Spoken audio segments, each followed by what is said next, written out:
बोले पुरुषोत्तम भगवान की जय। अथ चतुर्थोऽध्याय। श्रीनारायण उवाच। शृणु नारद वक्ष्येऽहम् लोकानां हितकाम्यया अधिमासेन यत्रोक्तम् हरेरग्रे शुभं वचः।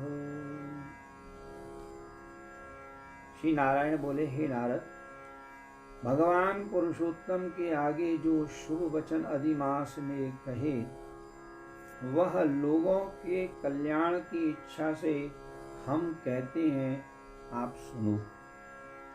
अधिमास बोला, हे नाथ, हे कृपा निधि, हे हरे, मेरे से जो बलवान हैं उन्होंने यह मलमास है ऐसा कहकर मुझ दीन को अपनी श्रेणी से निकाल दिया है। ऐसे यहाँ आए हुए मेरी आप रक्षा क्यों नहीं करते? अपने स्वामी देवता वाले मासादिकों द्वारा शुभ कर्म में वर्जित मुझ स्वामी रहित को देखते ही आपकी दयालुता कहाँ चली गई? और आज यह कठोरता कैसे आ गई?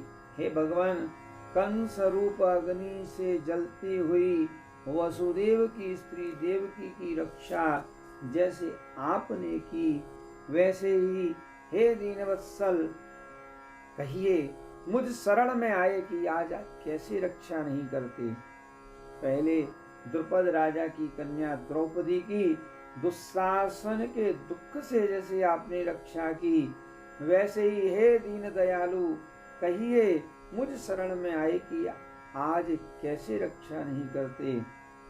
यमुना में काली नाग के विष से गौ चराने वालों तथा पशुओं की आपने जैसे रक्षा की, वैसे ही हे दीनवत्सल, कहिए मुझ शरण में आए कि आज आप रक्षा क्यों नहीं करते?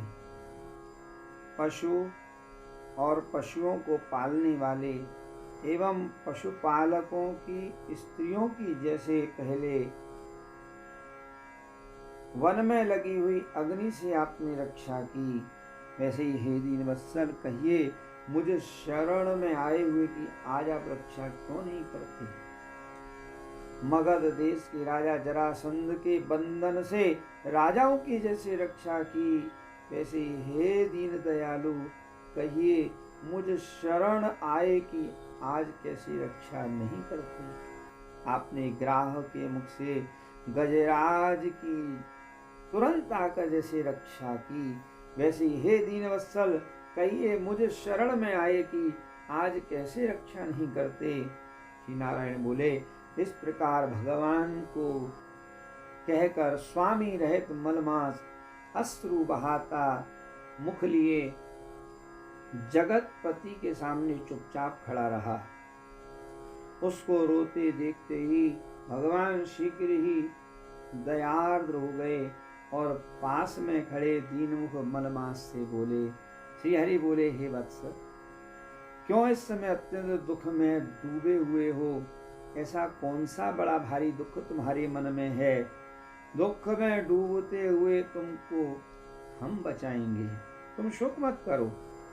मेरी शरण में आया फिर शोक करने के योग्य नहीं रहता है। यहाँ आकर महादुखी नीच भी शोक नहीं करता, इसलिए तुम यहाँ आकर शोक में मन को दबाए हुए हो। यहाँ आने से न शोक होता है, न कभी बुढ़ौती आती है, न मृत्यु का भय रहता है, किंतु नित्य आनंद रहा करता है। इस प्रकार के वैकुंठ में आकर तुम कैसे दुखित हो? तुमको यहाँ दुखित देखकर वैकुंठवासी बड़े विस्मय को प्राप्त हो रहे हैं। हे वत्स, तुम कहो, इस समय तुम मरने की इच्छा क्यों करते हो? श्री नारायण बोले, इस प्रकार भगवान के वाक्य सुनकर बोझा लिए हुए आदमी जैसे बोझा रखकर श्वास पर श्वास लेता है, इसी प्रकार श्वासोच्छ्वास लेकर अधिमास मधुसूदन से बोला। अधिमास बोला, हे भगवान, आप सर्वव्यापी हैं, आपसे अज्ञात कुछ नहीं है। आकाश की तरह आप विश्व में व्याप्त होकर बैठे हैं। चर अचर में व्याप्त विष्णु आप सबके साक्षी हैं। समस्त विश्व को देखते हैं। विषय की सन्निधि में भी विकार शून्य आप में शास्त्र मर्यादा के अनुसार सब भूत स्थित हैं। हे जगन्नाथ, आपके बिना कुछ भी नहीं है। क्या आप मुझ अभागे के कष्ट को नहीं जानते? तथापि हे नाथ, मैं अपनी व्यथा को कहता हूँ। जिस प्रकार मैं दुख जाल से घिरा हुआ हूँ, वैसे दुखित को मैंने न कभी देखा है न कभी सुना है। क्षण, निमेष, मुहूर्त, पक्ष, मास, दिन और रात सब अपने अपने स्वामियों के अधिकारों से सर्वदा बिना भय के प्रसन्न रहती हैं।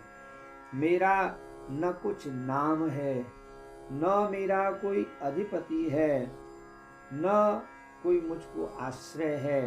अतः क्षण आदिक समस्त स्वामी वाले देवों ने शुभ मुहूर्त में मेरा निरादर किया है। यह मलमा सर्वदा त्याज्य है, अंधा है, गर्त में गिरने वाला है, ऐसा सब कहते हैं। इसी कारण से मैं मरने की इच्छा करता हूँ, अब जीने की इच्छा नहीं है। निंद्य जीवन से तो मरना ही उत्तम है।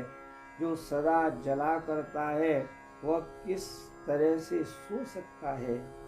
हे महाराज, इससे अधिक मुझको और कुछ नहीं कहना है। वेदों में आपकी इस तरह से प्रसिद्धि है कि पुरुषोत्तम आप परोपकार प्रिय हैं और दूसरों के दुख को सहन नहीं करते हैं। अब आप अपना धर्म समझकर जैसी इच्छा हो वैसा करें। आप प्रभु और महान हैं। आपके सामने मुझ जैसे पामर को घड़ी घड़ी कुछ कहते रहना उचित नहीं है। मैं मरूंगा, मैं मरूंगा, मैं अब न जीऊंगा, ऐसा पुनः पुनः कहकर वह अधिमास, हे ब्रह्मा के पुत्र, चुप हो गया और एकाएक श्री विष्णु के निकट गिर गया। तब इस प्रकार गिरते हुए मलमास को देख भगवान की सभा में लोग बड़े विस्मय को प्राप्त हुए। श्री नारायण बोले, इस प्रकार कहकर चुप हुए अधिमास के प्रति बहुत कृपा भार से अवसन्न हुए श्री कृष्ण मेघ के समान गंभीर वाणी से चंद्रमा की किरणों की तरह शांत करते हुए बोले। सूत जी बोले, हे विप्रो, वेद रूप रिद्धि के आश्रित नारायण का पापों के समूह रूप समुद्र को शोषण करने वाला बड़वान और अग्नि के समान वचन सुनकर प्रसन्न हुए नारद मुनि पुनः आदि पुरुष के वचनों को सुनने की इच्छा से बोले। जय जय श्री बृहन्नारदीय पुराणे पुरुषोत्तम मास माहात्म्ये मलमास विज्ञप्तिर्नाम चतुर्थोऽध्यायः। बोले पुरुषोत्तम भगवान की जय।